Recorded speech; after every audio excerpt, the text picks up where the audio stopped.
Aspiring creatives have found a way to successfully market themselves on social media. In doing so, they pose a threat to big arts and culture groups that have traditionally relied on government favors in order to stay afloat. Finding it hard to compete with savvy YouTubers, those arts and culture groups knocked on the government's door and asked the Prime Minister to tip the scales. Enter Bill C-10. So much. We'll now go to MP Poilievre. You have the floor for 5 minutes. Mr. Galt, I'd like to give you the opportunity to tell our committee what essentials of life require plastic. Oh, I'm leaving it open-ended. That's a big subject. So I brought a few samples in, which are real projects we're involved in.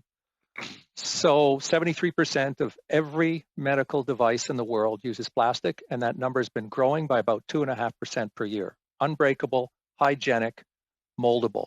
That's big, and I could bring, EpiPens, blood tubes. Last week I was working about new syringes because as a result of the pandemic, we found we have a global shortage of 1 and 3 gram syringes. So we're talking about new releases of technology for syringes that also protect healthcare workers better. Shampoo bottles, this device couldn't be made. We provide technology to help make these devices today. There's not a electronic communication device that wouldn't. Cars, makeup, containers, obviously the food and beverage we're familiar with, glasses, contact lenses, all of the PPE used today. So really nothing important, it sounds like. Nothing important. Canadian money. I don't know what you think of that. Well, it's becoming less and less valuable, so maybe that's not the best example. Hey, but yeah, everything. The chair I'm sitting on, the table I'm working at, the carpet that's on the floor, the manufacturer of the wallpaper, what goes into the wallpaper and that thermostat on the wall. Yeah, I could go on. And how easy would it be to just replace all of that plastic with something else? It would not be possible today. So presumably all the people whose lives are saved by these medical devices would then be lost. And all of the devices that make our quality of life infinitely more advanced than it was in the past would be gone, and so too would the quality of life on which we depend. Are the kids that are standing at protests demanding a ban on plastic would not be able to organize that protest because their phones would not be possible without plastic. And they wouldn't be able to get to the protest in the first place because of the plastic that's required to make their automobiles. So really, this idea of declaring plastic to be a toxin, what do you think will be the impact on our lives here in Canada if it goes ahead? It'll drive 2 important streams of investment out of Canada. I mean, first of all, 370,000 people in Canada rely on it. Are you going to invest in Canada versus a market that is responsive, supportive, and encouraging investment down south of the border? Absolutely, you're going to move south of the border, and that's why many of these large plants have stopped. The second thing is that, as the pandemic proved, Canada is completely dependent upon medical devices from foreign entities. I have the percentages up here. I won't go into it. We don't have a domestic industry for our own supply of these absolutely critical items. Who's going to set up shop here to do that? We build the tooling to do it. We sell the tooling to foreign nations. Those foreign nations import those goods to Canada. Why aren't we building domestic supply chains for these crucial items? I don't get it. So it's just going to drive investment out. It's going to make us more dependent on foreign entities. And we're still going to require these every day. That's not solving the problem. We'll just buy them from abroad. Just buy them abroad doesn't solve the problem. Right, and that's just what we do in oil, right? We've prevented the construction of a nationwide pipeline, so we have to import oil from abroad in eastern Canada.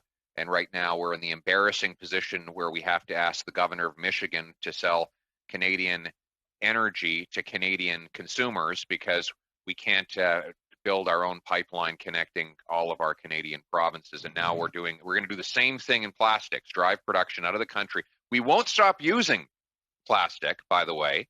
We'll just buy it from foreigners who will make all the money and take all the jobs while we pay for it on the credit card.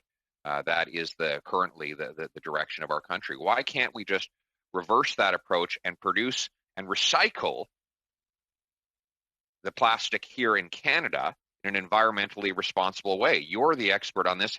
Can we make that happen? Absolutely. Canada has the potential with its natural resources, with the recyclability of Canada with the technology here to establish itself as a global leader. I mean a global leader in turning waste into resources, into recovering and reprocessing those resources and putting higher value, secondary quality goods back to the Canadian public, creating jobs and safeguarding us in a future pandemic. Without a doubt, we can do that. And how does plastic rank as a recyclable material? Because when I was a kid growing up, my teachers always told me the best way you can help the environment is to reuse and recycle. Is plastic well ranked as a recyclable material? I got a red flag. I don't know if I can answer. Very quickly, Mr. Galt. It has the lowest environmental footprint, lowest energy content, lowest energy use to recycle of any competitive material. Thank you very much. Please remind me. Sorry. How does picking winners and losers protect Canadian culture? It's a sad moment. And Minister. Mr. Speaker, unfortunately, we have another sad example of Conservative Party members dragging through the mud.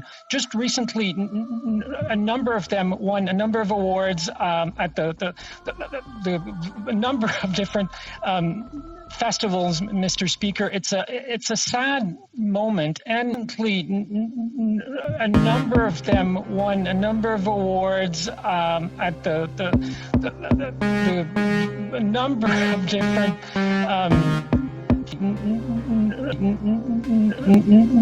Back to MP Poilievre. You have the floor for 5 minutes. Yes, my apologies, Madam Chair. Mr. Milne, I'd like to ask you about the supply chain behind today's so-called green technologies.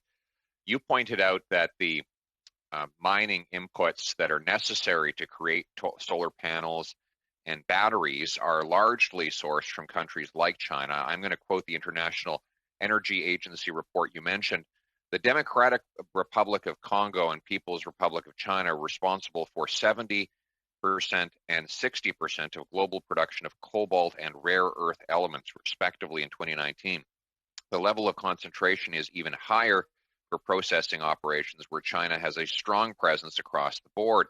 China's share of refining is around 35% of nickel, 50 to 70% for lithium needed for batteries and cobalt, and nearly 90% for the rare earth elements. So by subsidizing the battery-powered vehicle, are we effectively driving more production to China?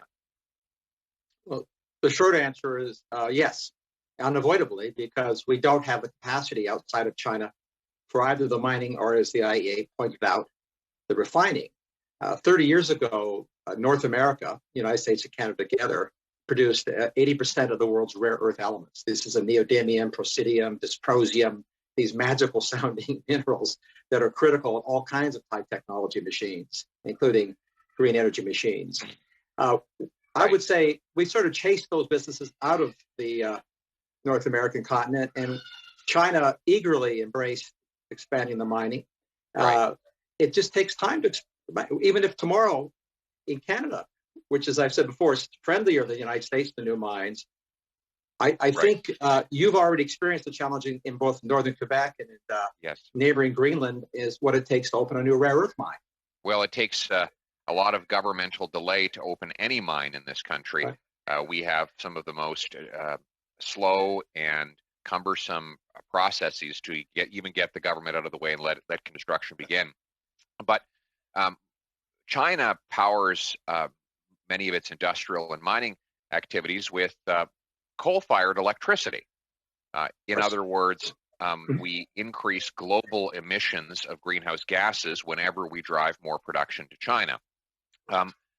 Given that the component parts of electric automobiles come from coal-fire powered mines in China, is it in fact true that electric vehicles are lower emitting than, say, a small Toyota Corolla or Honda Civic when you look at the life cycle of the vehicle, including its original mining and production through to the disposal of the vehicle? Well, the really honest scientific answer is we don't know. So the slogan that reduces emissions is actually not knowable. But we do know, when you look at points you raised, that it can be the case, depending on the exact source of the minerals, that the EV driven in Canada emits more carbon dioxide to the atmosphere than a very efficient, best-of-class internal combustion engine. And I think that's a serious problem to sort out. Right, because presumably the reason why we are subsidizing these electric vehicles is that they are supposedly better for the environment. Right. But if the production of the battery technology, if the mining of the minerals that go into the vehicle emits far greater greenhouse gases than are saved by having that vehicle on the road, then it is a counterproductive subsidy. Would you, in a word, agree with that? Absolutely. It's profoundly counterproductive. On that point, just yesterday, Elon Musk announced he's no longer accepting payment in Bitcoin. Why? Because Bitcoin is mined using fossil fuel powered electricity. Can you confirm today on his behalf that his automotive company, Tesla, has decided that it will no longer source any raw materials from China that are extracted in mines or manufacturing facilities that are powered by coal-fired electricity? Well, he didn't make a comparable pledge. He should also pledge to stop using the internet, because the global internet uses twice as much electricity as the country of Japan and is necessarily fueled at the same ratio as the rest of the planet is with hydrocarbons, which is 40% of the internet globally is coal-fired, and 30% is natural gas-fired. So we should stop doing the zooming we're doing right now, because we're consuming hydrocarbons all over the planet. Well, so I guess... Thank you very much, Mr. Poilievre. Can I make one quick concluding remark? Very quickly. So yesterday, Mr. Musk said he's no longer going to use Bitcoin. Today, he'll announce that he's not going to import any more Chinese minerals for his automobiles. And tomorrow, he'll announce that he'll have to censor this debate out of the record if he says it is misinformation. Fights and look for conspiracy theories. Now he wants all Canadians to get on his train. An information czar over at the CRTC, the power to decide what Canadians see and what they don't see. Don't forget to like, dislike, subscribe, and comment. Safe Space Cafe. And always, have a good day.